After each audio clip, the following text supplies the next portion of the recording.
Malam tu sunyi. Hanya suara jangkrik yang terdengar bersahutan di tepi jalan desa. Bulan sabit menggantung rendah, cahayanya redup tertutup awan tipis. Aira, seorang gadis desa berusia 22 tahun, baru saja pulang dari sawah tempat ia membantu ibunya. Peluh masih menempel di dahinya, namun wajahnya tenang. Ia terbiasa dengan kerasnya hidup setelah ayahnya meninggal dan meninggalkan ibu serta 2 adik kecil yang harus ia rawat.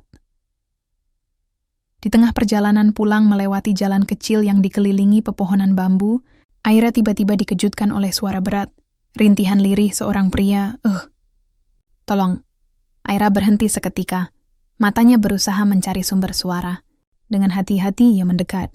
Di sisi jalan, tergeletak seorang pria dengan tubuh penuh luka dan darah. Pakaian mahalnya tercabik, jam tangannya masih menempel, menunjukkan ia bukan orang sembarangan. Ya Allah, seru Aira terkejut. Pak, Bapak kenapa? Pria itu tampak berusaha membuka mata, namun hanya bisa mendesah lemah. Aira melihat darah mengalir dari bahunya, mungkin terkena senjata tajam atau peluru. Tangannya gemetar, tapi nalurinya sebagai manusia tak mengizinkan ia meninggalkan pria itu. Ia buru-buru membuka selendangnya, menekannya pada luka si pria. Tahan sebentar ya Pak, jangan pingsan. Pria itu hanya sempat bergumam. Tolong, jangan biarkan mereka menemukan saya. Sebelum akhirnya matanya tertutup, Aira panik, namun ia tak boleh menyerah. Dengan sekuat tenaga, ia mengangkat tubuh pria asing itu ke gerobak kecil yang biasanya ia pakai untuk membawa hasil panen. Meski tubuhnya mungil, Aira memaksakan diri mendorong gerobak itu hingga sampai ke rumah kayu sederhana milik keluarganya. Setibanya di rumah, ibunya terkejut melihat Aira membawa seorang lelaki asing dalam keadaan sekarat. Aira, siapa ini? Kenapa berdarah-darah? Bu, aku nggak tahu. Aku nemu dia di jalan. Kalau nggak ditolong bisa mati. Sambil gemetar, Aira membersihkan luka pria itu, menggunakan air panas dan kain bersih. Ia tidak punya obat-obatan canggih, hanya ramuan herbal dan perban seadanya. Malam itu ia begadang menjaga pria itu, mengganti kain basah di dahinya, memastikan napasnya tetap ada. Hatinya gelisah, siapa lelaki ini? Mengapa bisa terluka parah di jalan desa yang sepi? Apakah dia korban perampokan? Atau ada masalah lebih besar? Keesokan harinya, ketika matahari mulai naik, pria itu akhirnya membuka mata. Tatapan matanya tajam, penuh wibawa meski tubuhnya lemah. Di mana aku? Suaranya parau. Bapak di rumah saya. Saya yang menolong Bapak semalam. Tenang saja, Bapak sudah aman. Jawab Aira pelan. Pria itu menatap Aira lama sekali, seakan ingin memastikan sesuatu. Ada rasa terima kasih, sekaligus kerahasiaan yang jelas ia sembunyikan. Aku, Rehan, ucapnya lirih. Nama itu membuat Aira terdiam. Ia pernah mendengar nama itu di televisi, Rehan Adhikara, seorang CEO muda perusahaan besar di Jakarta. Tapi bagaimana mungkin seorang CEO bisa sekarat di desa terpencil ini? Aira menelan ludah. Jantungnya berdegup kencang. Ia baru sadar, pria yang ia selamatkan bukan orang biasa. Dan entah kenapa, firasatnya mengatakan ini baru permulaan dari sesuatu yang akan mengubah hidupnya selamanya. Pagi itu udara desa masih dingin. Kabut tipis turun menyelimuti pepohonan. Burung-burung mulai berkicau, seakan mengiringi hari baru. Namun di dalam rumah kayu sederhana milik keluarga Aira, suasana justru penuh ketegangan. Pria asing yang semalam Aira selamatkan kini terbaring di atas dipan bambu. Meski tubuhnya masih lemah, tatapan matanya sudah mulai hidup. Nama yang ia sebut semalam terus terngiang di kepala Aira, Rehan Adhikara, CEO muda sebuah perusahaan besar di ibu kota. Apa mungkin ini benar-benar dia? Batin Aira. Ia pernah melihat sekilas wajah Rehan di televisi saat berita bisnis menayangkan profilnya. Wajah itu sama, rahang tegas, sorot mata tajam. Bedanya, kini ia terlihat rapuh, seperti singa yang terluka. Aira duduk di sampingnya sambil menyiapkan ramuan herbal untuk menurunkan panas. Pak Rehan, minum dulu, ucapnya hati-hati. Rehan menatap Aira sejenak, lalu meneguk ramuan pahit itu. Kau yang menyelamatkanku? Iya, Pak. Saya menemui Bapak di jalan semalam, dalam keadaan sekarat. Kalau saya biarkan, mungkin sekarang Bapak sudah... Aira berhenti bicara, menelan kata mati. Rehan hanya terdiam, lalu menutup mata sejenak. Nafasnya berat. Terima kasih. Kau sudah berani mengambil risiko menolong orang asing. Padahal bisa saja aku membawa bahaya untukmu. Kata-katanya membuat Aira merinding.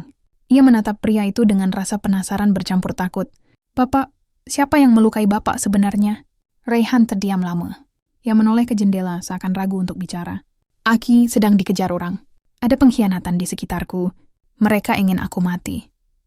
Aira menutup mulutnya, terkejut. Jadi benar, ini bukan sekadar perampokan biasa. Orang ini sedang terlibat masalah besar. Tapi kenapa bisa sampai ke desa terpencil ini? Tanya Aira. Raihan menatap Aira dalam-dalam. Karena aku percaya, hanya di tempat terpencil orang tak akan mencari. Aku kabur sejauh mungkin, lalu tubuhku tak kuat lagi. Aira menunduk. Ia tahu, dengan menyelamatkan Raihan, keluarganya bisa saja ikut terancam. Namun, melihat wajah pucat itu, ia tak menyesal. Beberapa hari berlalu, luka Raihan perlahan membaik berkat perawatan sederhana Aira. Meski begitu, ia masih belum mampu berjalan jauh. Selama masa itu, Aira dan Raihan kerap berbincang. Aira bercerita tentang kehidupannya di desa, bagaimana ia harus membantu ibunya mencari nafkah, mengurus sawah, dan menjaga adik-adiknya. Raihan mendengarkan dengan seksama. Bagi seorang pria kota yang hidup dalam kemewahan, kisah Aira bagai dunia lain. Kau kuat sekali, Aira, katanya suatu malam saat mereka berbicara di beranda rumah. Banyak orang seumurmu memilih lari dari kenyataan, tapi kau bertahan. Aira tersenyum tipis. Saya hanya melakukan apa yang harus dilakukan. Kalau bukan saya, siapa lagi yang akan menjaga ibu dan adik-adik? Raihan menunduk, ada rasa kagum sekaligus sesuatu yang lain dalam hatinya. Aira berbeda dari wanita manapun yang pernah ia temui. Sederhana, tulus, tapi memiliki hati sekuat baja. Namun di balik itu semua, Raihan menyimpan rahasia yang lebih besar. Ia tahu dirinya tak bisa lama bersembunyi. Orang-orang yang ingin menjatuhkannya pasti masih mencari. Suatu sore, ketika Aira sedang mencuci pakaian di sumur, seorang pria asing muncul di tepi jalan desa. Tatapannya tajam, gerak-geriknya mencurigakan. Aira merasakan sesuatu yang tidak enak. Pria itu seperti sedang mencari seseorang. Segera setelah pria asing itu berlalu, Aira masuk ke rumah. Wajahnya cemas. Pak Raihan, ada orang asing tadi. Sepertinya dia mencari-cari sesuatu. Raihan langsung terdiam. Wajahnya menegang. Seperti apa orang itu? Aira menjelaskan ciri-cirinya. Raihan mengepalkan tangan, wajahnya muram. Mereka sudah mulai mendekat. Aku tak bisa tinggal lebih lama di sini. Aira terhenyak. Tapi luka bapak belum sembuh total. Kalau pergi sekarang, bisa makin parah. Raihan menatap Aira dalam-dalam. Kalau aku tetap di sini, kau dan keluargamu bisa terancam. Aku tak bisa membiarkan itu terjadi. Untuk pertama kalinya, Aira merasa hatinya berat. Ia baru menyadari kehadiran Raihan mulai menimbulkan sesuatu dalam dirinya. Ia tak ingin pria itu pergi begitu saja. Namun sebelum ia sempat bicara, Raihan berkata dengan suara pelan tapi mantap. Aira, kalau aku selamat, aku janji aku akan kembali padamu. Jantung Aira berdebar kencang. Ia tak tahu mengapa hatinya begitu tergetar mendengar janji itu. Padahal mereka baru saling mengenal beberapa hari. Tapi ia juga tahu, sejak malam pertama ia menolong Raihan, hidupnya tidak akan pernah sama lagi. Malam itu, udara terasa lebih dingin dari biasanya. Angin berdesir kencang, menggoyangkan dedaunan bambu yang mengelilingi rumah kayu Aira. Di dalam, Raihan duduk di kursi rotan. Wajahnya serius. Ia tampak merenung, seolah sedang memutuskan sesuatu yang berat. Aira duduk di depannya, memandangi pria itu dengan hati cemas. Sejak ia menolong Raihan, perasaannya campur aduk. Awalnya hanya iba, tapi kini ada rasa lain, rasa yang sulit ia jelaskan. Pak Raihan. Aira membuka suara pelan. Benarkah Bapak mau pergi malam ini? Raihan mengangguk. Aku harus, Aira. Mereka semakin dekat. Kalau aku tetap di sini, kau dan keluargamu bisa terancam. Aku tidak bisa membiarkan itu terjadi. Aira menggigit bibirnya, menahan rasa sesak di dada. Ia ingin menahan Raihan, tapi ia tahu pria itu benar. Orang-orang yang mengejar Raihan pasti berbahaya. Kalau begitu, suara Aira bergetar. Apa setelah ini saya masih bisa bertemu Bapak lagi? Raihan menatap Aira dalam-dalam, seolah mencoba mengukir wajah gadis desa itu dalam ingatannya. Aku janji, Aira, kalau aku selamat aku akan kembali. Kau sudah menyelamatkan nyawaku. Aku berhutang segalanya padamu. Aira menunduk, air matanya hampir jatuh. Ia tak ingin terlihat lemah, tapi hatinya tak sanggup menahan perasaan yang muncul begitu cepat. Beberapa jam kemudian, Raihan bersiap. Ia hanya membawa sedikit barang, kain untuk menutup luka, serta selembar kertas yang ia tulis dengan tergesa. Aira, ucapnya sambil menyerahkan kertas itu. Kalau suatu saat kau ke kota, Atau kalau engkau butuh pertolongan, bacalah ini dan carilah aku. Tapi jangan tunjukkan pada siapapun. Aira menerima kertas itu dengan tangan gemetar. Ia ingin bertanya lebih banyak, tapi suara langkah kuda terdengar dari kejauhan. Raihan langsung menegang. Mereka sudah dekat. Tanpa banyak bicara lagi, Raihan melangkah pergi. Sebelum benar-benar hilang dalam gelap malam, ia menoleh sekali lagi. Tatapan mata itu penuh janji, dan sesuatu yang membuat dada Aira semakin sesak. Hari-hari setelah kepergian Raihan berjalan lambat, Aira kembali ke rutinitasnya. Membantu ibu di sawah, mengurus adik-adiknya, dan menjual hasil kebun di pasar. Namun hatinya terasa kosong. Setiap kali melewati jalan tempat ia pertama kali menemukan Raihan, Aira teringat malam itu. Setiap kali memandang kertas yang Raihan berikan, hatinya berdebar. Ia tak berani membukanya, takut kehilangan misteri yang tersisa. "Ira, kau kenapa sering melamun?" tanya ibunya suatu sore. Aira tersenyum paksa. "Tidak, Bu. Hanya capek saja." Padahal dalam hatinya, Aira merindukan sosok pria asing itu. Ia tahu perasaan itu aneh, karena mereka hanya bersama beberapa hari. Tapi benih rasa itu sudah tertanam terlalu dalam. Beberapa bulan berlalu. Aira hampir meyakinkan dirinya bahwa Raihan hanyalah bagian dari masa lalu yang takkan pernah kembali. Namun suatu malam tubuhnya tiba-tiba lemah.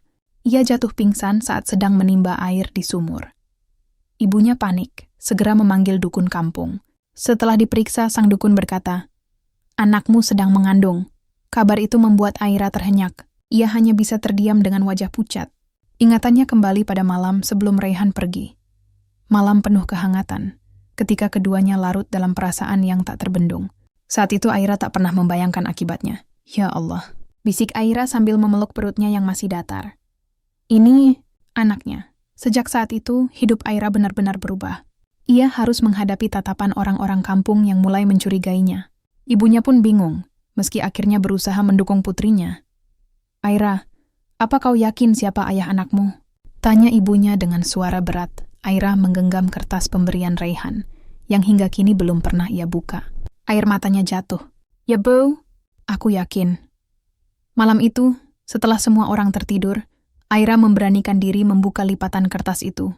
Di dalamnya tertulis alamat sebuah kantor megah di Jakarta dengan tanda tangan Raihan Adhikara. Hati Aira bergetar. Ia tahu, cepat atau lambat, ia harus pergi ke kota. Ia harus mencari Raihan. Bukan hanya untuk dirinya, tapi untuk anak yang kini tumbuh di rahimnya. Namun ia juga sadar, perjalanan itu tidak akan mudah. Raihan bukan sembarang pria. Ia adalah CEO besar. Seorang pengusaha yang mungkin sudah melupakan gadis desa sederhana sepertinya. Tapi demi anak yang dikandungnya, Aira tak punya pilihan lain. Beberapa bulan setelah Aira mengetahui dirinya mengandung, kabar itu mulai menyebar di desa. Bisik-bisik tetangga semakin keras. Sebagian menatapnya dengan kasihan, sebagian lain dengan sinis. Gadis desa yang dikenal lugu kini dicap tidak tahu diri, namun Aira bertahan. Ia tahu kebenaran ada di hatinya. Ia tak pernah menyesali malam terakhir bersama Raihan, meski itu membuat hidupnya kini penuh ujian. Suatu pagi, ketika ia duduk di tepi sawah sambil mengelus perutnya yang mulai membesar, ia teringat lagi pada selembar kertas pemberian Raihan. Di sana tertulis sebuah alamat kantor besar di Jakarta. "Anakku," bisiknya pada kandungan, "kita akan menemuinya. Kau berhak tahu siapa ayahmu." Perjalanan Aira ke Jakarta bukan hal mudah. Ia harus menjual sebagian hasil panen dan cincin warisan ibunya untuk biaya perjalanan. Dengan restu penuh dari ibunya, Aira berangkat seorang diri. Kereta yang ia tumpangi berdesak-desakan, penuh orang kota dengan pakaian rapi. Aira merasa canggung dengan pakaian sederhana dan tas lusuh yang ia bawa. Namun tekadnya menguat setiap kali ia merasakan gerakan kecil dari janin dalam perutnya. Setelah perjalanan panjang, Aira tiba di Jakarta. Kota itu begitu megah dan bising. Gedung-gedung menjulang tinggi, kendaraan tak pernah berhenti. Aira tertegun, merasa kecil di tengah keramaian itu. Menggenggam kertas di tangannya, ia mencari alamat yang tertulis, Kantor Pusat Adhikara Group. Setelah bertanya sana-sini, ia akhirnya berdiri di depan sebuah gedung pencakar langit dengan kaca berkilau. Aira menarik napas panjang. Inilah tempatnya. Saat ia mencoba masuk, satpam menghentikannya. "Mau kemana, Mbak?" Saya ingin bertemu Pak Raihan Adhikara," jawab Aira gugup. Satpam menatapnya dari atas ke bawah. Gadis desa dengan pakaian sederhana tentu saja tampak asing di antara tamu kantor yang berpakaian resmi. "Maaf, Mbak, Kalau tidak punya janji, tidak bisa bertemu. Aira panik. Tolong, saya benar-benar harus bertemu beliau. Ini penting. Semua orang juga bilang begitu. Sahut satpam dingin. Aira mulai kehilangan harapan. Ia berdiri lama di depan gedung itu, menunggu, berharap ada keajaiban. Hingga akhirnya sebuah mobil hitam mewah berhenti di depan pintu utama. Dari dalam keluar seorang pria tinggi tegap dengan setelan jas. Aira terbelalak. Itu Raihan. Namun sebelum ia bisa memanggil, Raihan berjalan cepat dikelilingi bodyguard. Wajahnya tampak dingin, tegas, dan berwibawa. Tak ada lagi jejak pria sekarat yang pernah ia rawat di desa. "Pak Raihan," teriak Aira sambil mencoba mendekat. Raihan berhenti sejenak, menoleh. Tatapannya bertemu dengan Aira. Ada keraguan sekejap di matanya, seolah ia mengenali wajah itu. Namun tubuhnya segera berbalik. "Aku tidak mengenalmu," katanya singkat, lalu masuk ke dalam gedung. Aira terdiam di tempat. Rasanya seperti dunia runtuh. Air matanya jatuh tanpa bisa ditahan. Hari itu, Aira duduk di taman dekat gedung, mencoba menenangkan diri. Kenapa dia berpura-pura tidak mengenaliku? Dalam hatinya, ia tahu Raihan masih ingat. Tatapan itu terlalu jelas. Tapi kenapa ia mengingkarinya? Sambil mengusap perutnya, Aira berjanji pada diri sendiri. Baiklah. Kalau dia menolak mengakuiku, aku akan tetap melahirkan anak ini. Aku akan kuat demi kamu, nak. Namun nasib berkata lain. Ketika Aira berjalan kembali ke terminal untuk mencari tempat tinggal sementara, dua pria berbadan besar mendekatinya. "Kamu Aira, kan?" Salah satu dari mereka bertanya. Aira terkejut. "Iya. Ada apa?" Pria itu menyeringai. "Bos kami ingin bertemu kamu. Sekarang ikut kami." Sebelum Aira sempat melawan, kedua pria itu menggiringnya ke sebuah mobil hitam. Di dalam mobil, jantung Aira berdegup kencang. Ia tidak tahu siapa yang menunggunya. Hanya satu hal yang ia yakini, perjalanannya untuk mencari Raihan baru saja membawa dirinya ke dalam bahaya yang lebih besar dari yang ia bayangkan. Dan jauh di lantai atas gedung Adhikara Group, Raihan berdiri di depan jendela besar, memandang keluar dengan wajah muram. Ia mengepalkan tangan, hatinya bergejolak. "Maafkan aku, Aira," bisiknya. "Aku harus menjauhimu demi keselamatanmu." Mobil hitam itu melaju kencang menembus jalanan Jakarta. Aira duduk di kursi belakang, tangannya gemetar, memeluk perutnya erat. Dua pria bertubuh kekar yang duduk di sampingnya membuatnya tak bisa bergerak banyak. "Bawa aku kemana?" tanya Aira dengan suara bergetar. "Kau akan segera tahu," jawab salah satu pria dengan dingin. Setelah beberapa lama, mobil berhenti di sebuah rumah besar di pinggiran kota. Bangunan itu jauh dari keramaian, sunyi, dan tampak menyeramkan. Aira dipaksa turun, lalu dibawa masuk ke ruang tamu yang luas. Di sana, seorang pria paruh baya dengan senyum licik sudah menunggu. Tatapannya tajam, penuh perhitungan. "Jadi ini gadis kampung yang pernah menolong Raihan?" katanya sambil menatap Aira dari ujung kaki hingga kepala. Aira menelan ludah. "Siapa Anda?" Pria itu tertawa kecil. "Aku rival sekaligus teman lama Raihan. Kau mungkin tidak tahu, Raihan menyimpan banyak rahasia. Dan kau, gadis kecil, tampaknya memegang salah satu rahasia terbesar." Aira memeluk perutnya, merasa semakin cemas. "Saya tidak tahu apa yang Anda maksud." Pria itu berjalan mendekat, suaranya merendah. "Kau hamil, bukan? Jangan bilang itu bukan anak Raihan." Aira membeku, kata-kata itu menusuk seperti pisau. Sementara itu, di gedung Adhikara Group, Raihan sedang rapat bersama direksi. Namun pikirannya tidak tenang. Sejak melihat Aira tadi, hatinya terus bergejolak. Ia ingin segera menemui gadis itu. Tapi ia juga tahu banyak mata yang mengawasinya. Tiba-tiba, salah satu bodyguardnya masuk dengan wajah panik. "Pak Raihan, kabar buruk. Gadis desa itu, Aira, dia diculik." Raihan langsung berdiri, wajahnya pucat. "Apa?" Tanpa berpikir panjang, ia berlari keluar ruangan. Semua orang terkejut melihat sang CEO meninggalkan rapat penting begitu saja. Namun Raihan tak peduli. Hanya satu yang ada di pikirannya, menyelamatkan Aira. Di rumah besar itu, Aira mulai menangis. Pria parubaya itu mendekat dengan tatapan dingin. "Dengar gadis kecil, aku bisa membuat hidupmu sengsara. Atau sebaliknya, aku bisa menjamin keselamatanmu dan anakmu. Tapi dengan satu syarat." Aira berusaha kuat. "Apa maumu?" "Jebak Raihan. Katakan pada publik bahwa ia memperkosamu, bahwa anak dalam kandunganmu adalah bukti kejahatannya.